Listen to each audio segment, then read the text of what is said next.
साला जोंनि बर' लिडारफोरा सोर बेलाय सोर सोरबा बाथ्रा बुंफेरदों दिनै लिडार केडारफोरखौ बरनजोबनांगौ होननानै बुंफेरदों सोरबा সেইকাৰণে মই আজিৰ দিনটোত দাবী উত্থাপন কৰোঁ যে সঁচাকৈ যদি ষষ্ঠ অনুসূচীৰ জনজাতিসকলৰ সমস্যাৰ সমাধান কৰিব লাগে তেতিয়াহ'লে অতি সোনকালে এতিয়াও জেলত থকা NDFBৰ লিডাৰসকলক আৰু কেডাৰসকলক মুক্তি দিয়ক নাম্বাৰ 1 लाजिनाय मोनगोन ना मोनाखै जाय सरकाराव दङ लाजिनाय मोनाखै मानो बुंदों भिडिअखौ खोनासं मैयानि दिनाव जिबादि एसेम्बलि जालांदों ना मा जालांदों आं मोनथिया उकिल गगৈ बिथाङा जि शिबसागरनि नङा होमबा शिबसागरनि जि बिधायक नङा होमबा उकिल गगৈ बिथाङा फैनानै लिडार्स केडार्स नङा होमबा जायफोर दङ जेलाव जोबथे जानानै बेफोरखौ उदां खालामनांगौ होननानै बा बिसिनि थाखाय खामानिया मावनांगौ होननानै जे बिथाङा ससियेल मिडियानि सिगाङावहाय जिबादि बिबुंथि होलांबाय नोंथांमोना खोनागोना खोनायाखै दिनै नोंथांमोना अबे खोमाजों खोनादों अबे खोनाजों हगार हरदों आं दिनै बेखौसो सोंगोन मानो सोंगोन होननानै बुङोब्ला दिनै उकिल गगৈ बिथाङा दिनै शिबसागरनि सासे बिधायकसो दिनै बर'फोरनि थाखाय दिनै XNDB आदामोननि थाखाय जेलाव जोबथे जानानै दोननायनि थाखाय जे बिथाङा जे बाथ्रा बुंबाय थादों आरो खेबसेल' नङा खेबनै खेबथाम बिथाङा बाथ्रा बुंबाय थादों दिनै बेलेग जाथियासो दिनै जोंखौ बेफोरबायदि मटिभ होबाय थादों बेफोरबायदि जेलनिफ्राय बरननांगौ होनबाय थादों साला जोंनि बर' लिडारफोरा सोर बेलाय सोरबा बाथ्रा बुंफेरदों दिनै लिडार केडारफोरखौ बरनजोबनांगौ होननानै बुंफेरदों सोरबा ससियेल मिडियानि सिगाङाव फैनानै मन्तब्य होफैफेरदों बिबुंथि होफैदों सोरबा जोंनि लिडार केडारफोरखौ बरननांगौ होननानै माब्लाबा फैनानै नायफेरफैदों सेन्ट्रेल जेलफोर बायदियाव फैनानै माब्लाबा जोंनि लिडार केडारफ्रा माबायदि दङ होननानै माब्लाबा खबर लानो फैफेरदों नोंथांमोनाथ' मा गाव गावनि गादिखौ लानानैसो नै दा केम्पेइन खालामनायावसो बेस्थ' नङा होमबा गाव गावनि गादिनि थाखायसो गाव गावनि पावारनि थाखायसो केम्पेइन खालामनायाव बेस्थ' बेखौ बिसोना माथो दङ मा दङ जेबो गैया गाव गावनि पावारनि थाखायसो ना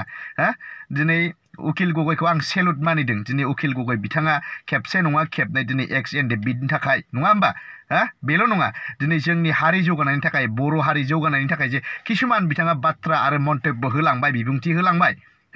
नोंथांमोना मोजाङै खोनासं उकिल गगैया मा बाथ्रा बुंदों बर'नि थाखाय लिडार होनोबा बेफोरबायदि लिडार जानांगौ मोनथिदों हारिखौ सिबिनो हायो बेफोरबायदि एक्सट्रा सरकारनि बाहेरायाव थानानैबो हायो दिनै उकिल गगैया सोरजों दङ BJPजों दं ना कंग्रेसजों दङ दिनै उकिल गगৈ बिथाङा हारसिङै माबायदि जुजिबाय थायो एसेम्बलियाव माबायदि हख्रावो दिनै उकिल गगैमोन बायदि बिथांमोना खोनासं माब्लाबा बेफोरबायदि दिनै गाव गावनि गादिखौ लानानैसो दिनै नोंथांमोना पावारखौ नागिरनानैसो जानला मोनला मन्तब्य होयो दिनै नै बैखौ रायनाय बै पलिटिकेल हान्जाखौ ओरै दुसिनाय बै मोनसेया बैखौ दुसिलायनाय बेल'सो माथो दङ एसेम्बलिखौ सोमावफैयो दिनै उकिल गगैमोन बायदिया नोंथांमोना ससियेल मिडियायाव नाय माबायदि आं बेखौनो होनो दै आङो खुनु सरकारखौ आङो माने रुलिं सरकारखौसो आङो होनबाय थादों मानो होनोबा जिबायदि दायित्व लालांदोंमोन बे दायित्वखौ पालन खालाम नङा होमबा पालन खालाम आं बेखौसो होनदों दै आं गाज्रि मोननानै होनाखै खुनु आङा बेफोरबायदि खुनु दुश्मनबो गैया आं जास्ट होनदोंखि उकिल गगैमोन बिथांमोन बुंनायखौबो एसे खोनासं मानो होनोबा बिथांमोनहाबो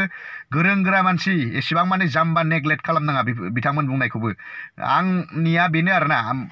उकिल गगৈ मैं पूरा सेलुट जनाइছো मैं हेतु मोर यूट्यूब चेनेलर পৰা उकिल गगৈ डाঙरियाक एकदमबारे सेलुट कियर कारणे आमार बड़ो जातिर कारणे आपुनि जे केडार लिडार्स নহয় জানো XNDB বিলাক যে आमार जेलत আছে हेगेटा कारणे मात मातिছে न जोआकले आपुनि एटु कारणे मैं एकदमबारे मोर पालर পৰা एकदम सेलुट जनाइছো सर एनेके हबो लागे आपनाक শুনিছে না এনেকে কোনোবা লিডাৰ বিলাকে মই নাম নলওঁ কাৰ লিডাৰ এনেকে অসমৰ পৰাতো নহয় আমাৰ গুৱাহাটীৰ পৰা কোনবাই কোকৰাঝাৰত গৈ পিনি এনেকে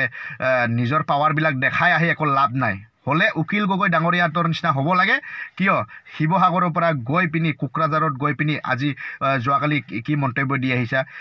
লিডাৰ্স কেডাৰ্স বিলাক গোটেইকেইটা কাৰণে কাম কৰিব লাগে বড়ো কমিউনিটি নহয় জানো বড়ো কমিউনিটি সেইবিলাক আগবাঢ়িবৰ কাৰণে কাম কৰিব লাগে